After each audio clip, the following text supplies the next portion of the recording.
السلام عليكم، مرحبا بكم بقناة مطبخ قمر. اليوم حضرت لكم ليكيش بالدجاج، يجيو مذاق رائع، يعني يناسبوا بزاف الشهر الكريم. نتمنى ان شاء الله تشوفوا الفيديو الاخير، ودوك ما نطولش عليكم باش نخليكم مع هذا الفيديو. بسم الله. المقادير العجينه نحتاج 500 غرام تاع الفرينه صيرتها، مغرفه كبيره تاع الجبن الابيض، مغرفه كبيره تاع الزبده، معاها مغرفه كبيره تاع الزيت، حبه تاع البيض. وهنا نسمو العجينه تاعنا بشويه فلفل كحل وشويه زعتر، الملح مغرفه صغيره، والماء اللي نلمو بها هاد العجينه. هنا في الغوبو، نتوما بطبيعه الحال ما كانش عندكم غوبو ديروا فيه بول عادي، ديروا بيدكم، انا يسهل عليا الخدمه. هنا في الغوبو وسيت الفرينه اللي كنت صيرتها، نواسي كيما كنتو تشوفوا مغرفه صغيره تاع الملح، ما نكتروش لخاطر نديروا الجبن. هكذا مغرفه كبيره تاع الجبن الابيض ولا بورسيون ولا درت البورسيون واسيو 4 بورسيون. واسيت مغرفه كبيره تاع الزبده وهذيك الزعتره والفلفل الكحل، ونخلط مليح حتى نحس هذيك الفرينه تبست مليح بهذيك الجبن وهذيك الزبده والزيت.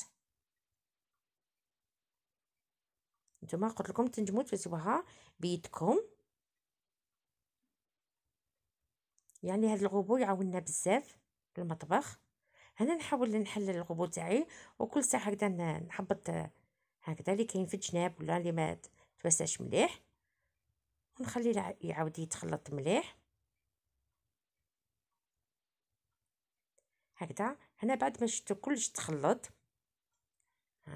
تاكدت هذيك الزبده ذابت، وهنا الزبده تكون بارده. هنا حبه البيض اللي فقستها ستلها كميه تاع الماء، ونعاود هكذا نخلطها مليح. هنا الماء روحو غير بالعقل، يعني من داك وحلو هذا ولا وزيتو في الغبو من داك وحلو حتى تشوفوا العجينه تاعكم تكون يعني متماسكه كما راكم تشوفوا فيها. هكذا تحصلت على هكذا نقول، هذه هي كما راكم تشوفوا. ودوك باش نسيلها نغطيها بالفيلم اليمونتيغ ونحطها في الثلاجه مده نص ساعه ماشي بزاف. بالنسبه للحشو، هنا في المقله وسيت 2 معالق تاع الزيت، ومغرفه صغيره تاع لا مارغرين، 2 حبات بصل مع 2 سنات تاع الثوم، ومغرفه كبيره تاع المعدنوس حوالي هكذا معدنوس. نقلي مليح هذاك البصل مع الثوم والمعدنوس، يعني كلش وسيتهم في الغوبو هكذا حيتهم كلش مع بعض. وهنا كي تقلى لي شويه هذيك البصل والمعدنوس والثوم، هنا ضفت حوالي واحد 100 غرام تاع صدر الدجاج هكذا. نحاول نحلو بالقاع تاع المغرفه حتى يتخلط لي كامل. وهنايا بالنسبه للتوابل وسيت فلفل الابيض، الملح، شويه قرفص، كنجبير، تابل خاص بالدجاج هكذا. يعني المقادير كامل تسيبوها مكتوبه. نخلط مليح هكذا الحشو تاعي، انا ما نضيفو لا ما لا والو، نقليهم مليح. وهنايا غابيت حبه تاع زروديه، ماشي بزاف، غير حبه على حسب الحشو تاعي. ضفت غير حبه وبحجمها صغير ماشي كبيره زروديه الجزر هكذا. يعني هنا ما راح نواسيو شلاضه، غير باش تمدنا البنه بنينه الحشو هذا ما كان. وهنايا كي طابلي كلش في الاخير ضفت زيتون الكحل اللي مقطع هكذا، نخلط مليح. والحشو تاعي راه واجد ونخليه يبرد. هنا العجينه تاعي بعد ما ريحت نص ساعه هكذا نحلها بالفيم اليمونتيغ. لازم تغطيو العجينه تاعكم باش ما تنشفش. هنا نقسم على 2، يعني ما نجموش نحلو الا كانت كميه كثيره، لان كي نحلوها بالحلال ونعاودو نلمو راهي تفسد لنا العجينه. الوغ نخدمو غير بالنص، غير بشويه هكذا. والليمون اللي نستعملهم لهاد ليكيش كما راكم تشوفوا هنا الليمون اللي عندكم، تحبوا الصغار تحبوا هاد الكبار. انا نوريكم لي موديل نتوما لكم الاختيار وواش عندكم في المنزل. هاد يعني اللي تواسيو يليق هادو ليكيش، خاصه هادو يعني عمليين بزاف هكذا هادو يعني تاع سيليكون ما شاء الله، نخدم بهم بزاف هاد لي مول. هنا نحل العجينه تاعي ونوسي على البابي كويسون باش ما نستعملش الفرينه، خاطر كون ما نستعمل الفرينه لا بات راهي تنشف معايا، الوغ بابي كويسون يساعدني بزاف في الخدمه. هنا اللي حليت العجينه تاعي ما هي رقيقه بزاف وما تكون خشينه، وانا حكمت هاد الاله اللي تبيكي لاباط هكذا، ولا ما عندكمش بس يبغي بفرشيطه عادي. نواسي الليمون تاعي هكذا، نحط الليمون تحت لاباط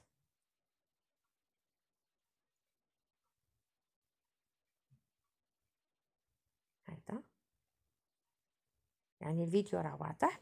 ومن بعد واش نواسي هكذا كيما راكم تلاحظوا، نحاول نواسي القاعده المول هكذا، ومن بعد نواسي هكذا فوقهم الحلال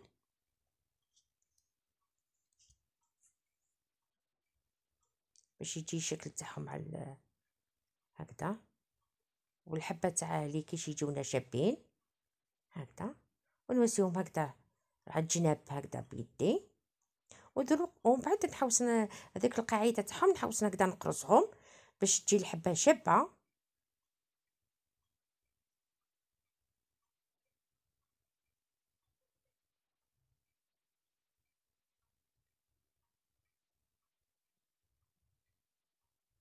ونواسيهم ديريكتومون في السنيوه.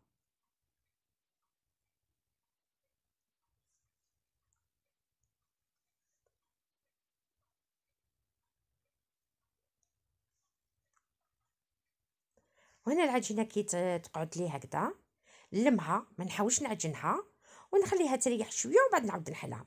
وهنا بعد ما كملت كانت مازالت لي كميه الاخرى، كملت شعلت الفرن على 180 درجه، ندخلهم يطيبوا واحد مده واحد 5 دقائق غير قيس ما ينشفوا.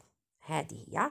وهنايا بعد ما طابوا لي غير واحد 5 دقائق نشفت لي لاباط، راكم تشوفوا فيها لازم لها تنشف باش تنجح معاكم لي كيش ولا لي دوغت. لازم طيبوا لاباط تاعكم غير واحد 5 ولا 6 دقائق في الفوغ. هذه هي. ونحتاج 3 حبات بيض والاجبان كما راكم تشوفوا تاع لي ساندويتش. هنا كان عندي شيدر وعندي الجبن عادي.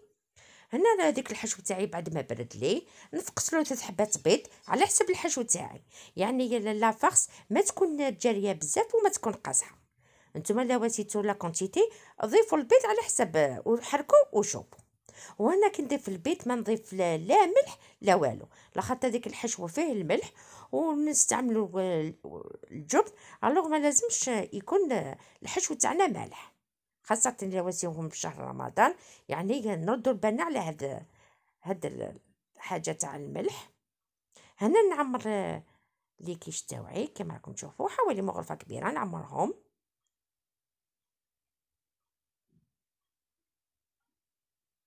هكذا، نعمرهم مليح وكي يطيبوا في الفرن يتنفخوا ما شاء الله، لخاطر واسينا لهم هذاك البيض. وانا نحل هذاك الجبن، يعني ما نواسيش كاري كامل، لا لا، نحاول نواسي هكذا مربع كبير، يعني يمد مذاق بنين لي كيش. ومن بعد نعمر كامل اللي درتهم ونواسيلهم الجبن كما شفتوا، وندخلهم الفرن على 180 درجه حتى نشوفهم داو اللون هذا كما راكم تلاحظوا فيه. خليو لي كيش تاعكم يطيبوا مليح وكل وحده تعرف الفرن تاعها، وريحتهم كانوا ما شاء الله، خاصه هذيك الحشو اللي درتو نتمنى ان شاء الله تجربوه، يعني يمد مذاق رائع وحاجه سهله. يعني شويه تاع صدر تاع الدجاج الله يبارك يخرج لكم ما شاء الله. وهنايا لي كيش اللي واسيتهم من لاباط كنت واسيت هادو عمرتهم بالحشو كما راكم تلاحظوا، والاخرين اللي قعدوا لي خليتهم هكذاك نص طياب وخرجتهم وخليتهم يبردوا مليح، ومن بعد واسيتهم في لي ساشي تاع الكونجيلاسيون ونحيت لهم الهواء اللي داخل، غلقتهم مليح وحطيتهم في الكونجيلاتور. باش نصيبهم في شهر رمضان، وكي نقعد نزيد نواسي كميه تاع كيلو باش هكذا كي نحتاجهم في شهر رمضان غير اللي نخرجهم ويكونوا واجدين معايا. هذا ما كان، نتمنى ان شاء الله يعجبكم الفيديو، وكل وحده اللي دخلت القناه دي نتمنى لها تشترك وتفعل الجرس باش يوصل كل ما هو الجديد. ونتمنى ان شاء الله يعجبكم هذا الفيديو. خليتكم على خير في فيديو اخر، والسلام عليكم ورحمه الله تعالى وبركاته.